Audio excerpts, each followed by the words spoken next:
Good morning, Veronica. Good afternoon or evening, Alan. Friday Investment Talk for December 4th. Alan, you wanted to start off with a conversation regarding Bitcoin, yeah? Yeah, S&P announced that they would start a Bitcoin index next year. I'm quoting from S&P, and they said, with digital assets such as cryptocurrencies becoming a rapidly emerging asset class, the time is right for independent, reliable, and user-friendly benchmarks. So this is the latest financial company to start to look at making an ETF or making an index, at least, of Bitcoin or other cryptocurrencies. We've got large firms, including Fidelity and Nomura Holdings in Japan, have started safeguarding Bitcoins and other cryptocurrencies for institutional investors. Some exchanges have started offering Bitcoin derivatives. Even hedge fund managers have started to use it. Institutional investors have started to use it. Paul Tudor Jones and Stanley Druckenmiller, who are quite famous names in the world of hedge funds, have said they include Bitcoin in their broad investment strategies.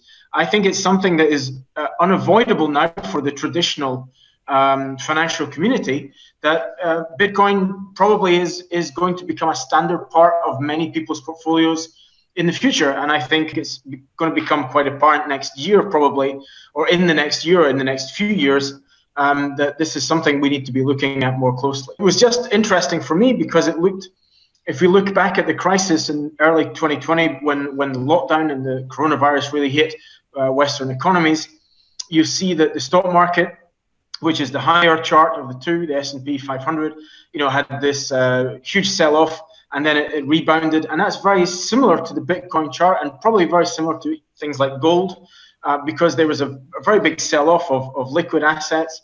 And then as the stimulus packages started to be agreed by central banks around the world, that's when the buying came back. Bitcoin really is a play against fiat currencies. That's essentially what it is. And as more and printing of currencies becomes more predominant, then I think Bitcoin is going to become more interesting. I just want to add that there is no real way to value Bitcoin, and because of that, there is still a lot of fund managers that are hesitant about including it in the portfolio, because it can be completely wiped out, either because of some government action or some catastrophic software issue like a hack. I think, like in Russia, it's gaining a lot of popularity, and one of the selling points of Bitcoins is money laundering quality. And also it's worth more because people just think it's worth more. And currently in the Russian State Duma, the new tax bill is being discussed, the cryptocurrency tax bill. The currency will be recognized as an asset, and income and any operations with crypto will be subject to personal income tax, but transactions with it will not be recognized as subject to VAT. So this kind of good news.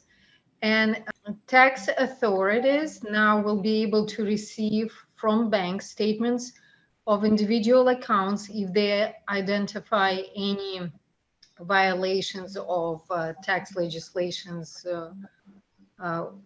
even if it includes cryptocurrency.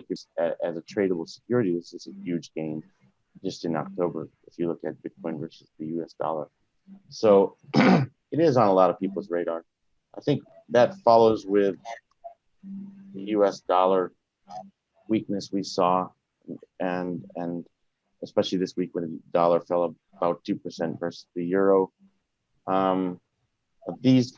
We talked about US dollar weakness. I think this is kind of forecasting that in 2021 there'll be even more weakness. Many banks come out and say that they expect a 20% decrease in the value of the dollar versus most major currencies. I think that's just traders saying, look, let's just play this early. The US stock market is going bonkers right now, and we've seen, especially small cap stocks really rising. So a weak dollar is leading to a bullish stock market, bullish emerging markets, which we discussed before too. So emerging markets completely broken out and have made all new highs today. So everything's bullish, and I think Alan, you were discussing that a lot. We get clients questions like, shouldn't we just sell everything now? We're up, right? Yeah, they're kind of panicking that they almost see that it's too good to be true, and that means historically, and some of them have been through quite a number of crises, that there is a big bubble about to burst, and they don't want to be in the market at that time. We discussed, Chris, you and I discussed earlier about strategies for actually taking money off the table and sticking with it. And I think that's maybe something that can be discussed with clients. But generally, again, for clients who are investing every month, for example, regular savings clients, it doesn't make any difference. Just keep saving. It's the most important thing. Right. Regular saving isn't really the question. It's more about timing the markets a little bit. I wanted to bring a couple of graphs that I think we look at quite often, and we just keep things in check. And this is one, I don't know, I'm going to try to increase the size of it, but it basically shows the percent of overbought and oversold the market is in general in terms of the different sectors. And it shows here that, we're in the 100% overbought area, 80 to 100% overbought in three kind of what I would call very heavily valued stocks, right? These are airplanes. This is Wall Street, banks and brokers. So banks, when interest rates are low, they suffer. When interest rates are rising, they make some profits. And so we have a regular yield curve now, and banks are doing really well. We saw banks really rise this week. Goldman Sachs is doing well. Morgan Stanley and JP Morgan all doing well. So those are getting overbought. And then the steel, we've mentioned steel on our Telegram channel several times as even possibly the best play for 2021. But it's right now, these are overbought sectors, and they are what we would consider the junk sectors for 2020. Things like precious metal are the only things that are actually any level of being oversold, and by no extreme. So you have a market that is skewed towards the bullish side, and it's led by things that are, banks, Wall Street, aerospace, steel, so automotive stuff, oils, and these are the type of value plays that we've seen come back to life. I wanted to bring up also, we often show this, emerging markets have taken a big lead here in terms of the macro environment. Emerging markets are in second place behind the S&P 500 and really taking over even the small caps and the mid caps. So we see a lot of interest in emerging markets. So we mentioned Brazil in our Telegram channel, and Brazil's just been on a rocket ship since we mentioned back here on the breakout. If we stay allocated to equities, if we stay allocated to the stock market, we really don't have to worry so much about valuation of the dollar. There's a lot actually to talk about with how overbought the market is. And I wanted to bring up one other chart here we follow is these put call ratios, and they're really hitting low levels again. And that doesn't mean that there's a sell signal anytime soon, as long as these continue down. We talked about in our Wednesday seminar in Russian that acceleration on the upside isn't likely to be what it was in November, but it's still a bullish market. You can't just say, okay, now we need to pull out. What we have to do is look for signals. And Alan, we're talking about how difficult that is, but we do use certain signals that help us. And one of those is just the IBD's market pulse on a daily basis. Talks about if we have what we call distribution days, and when there's high levels of distribution days, that's time to maybe take money off or look for a pullback. But we only have one on the NASDAQ and three on the S&P 500. Three on the S&P 500 is about mid-range. So when it gets to 5 or 6, you can start worrying. But really, these are not big numbers. So we have potentially a good chance through December to see the month of December be bullish.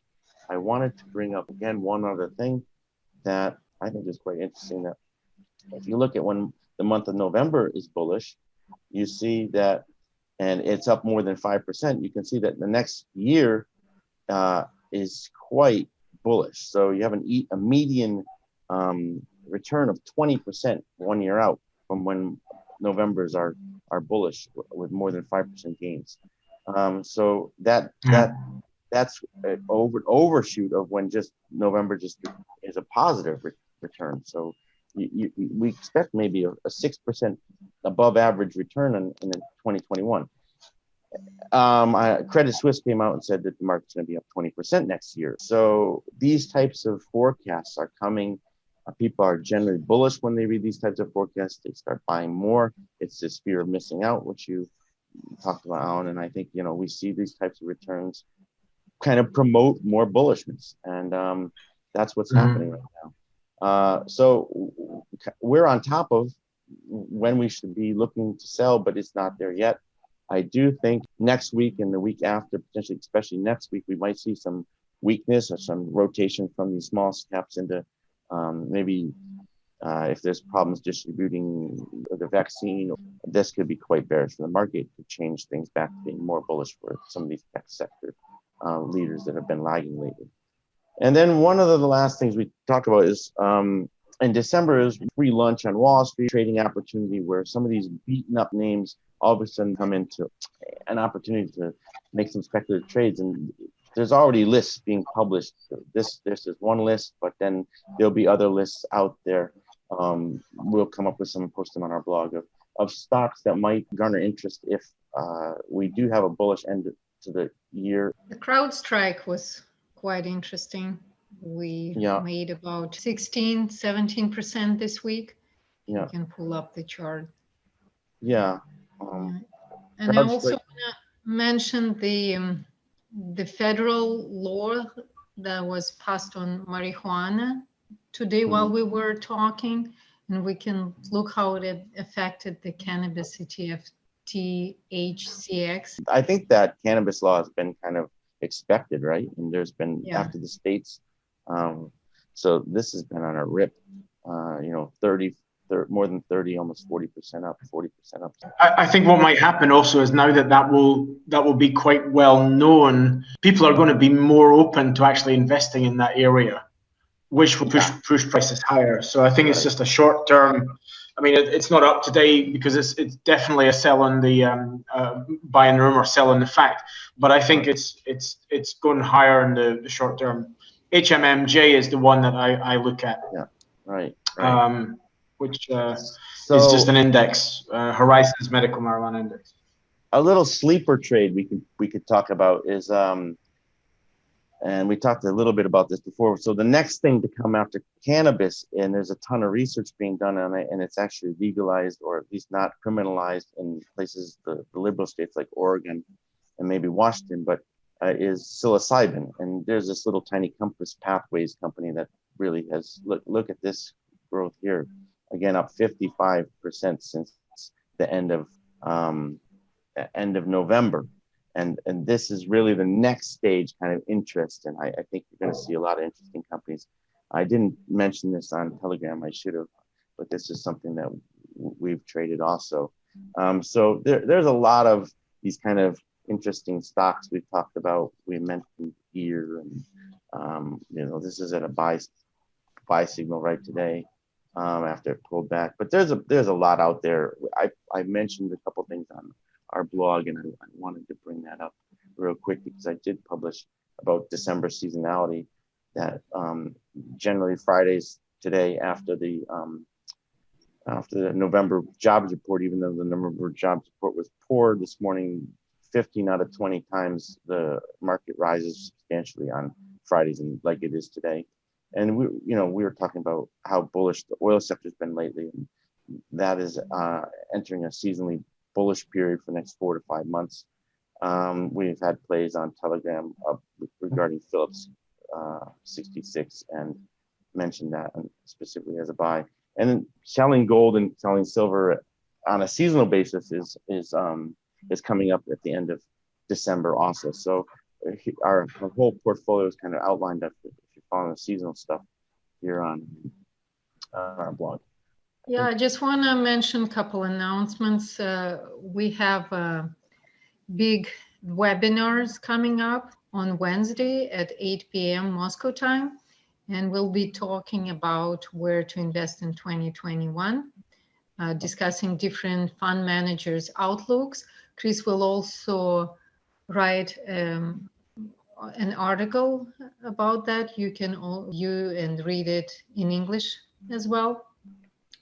And this weekend we have, we're participating in the conference, Russian conference. It's called Portfolio Investments. We do it twice a year, and this time we're invited again.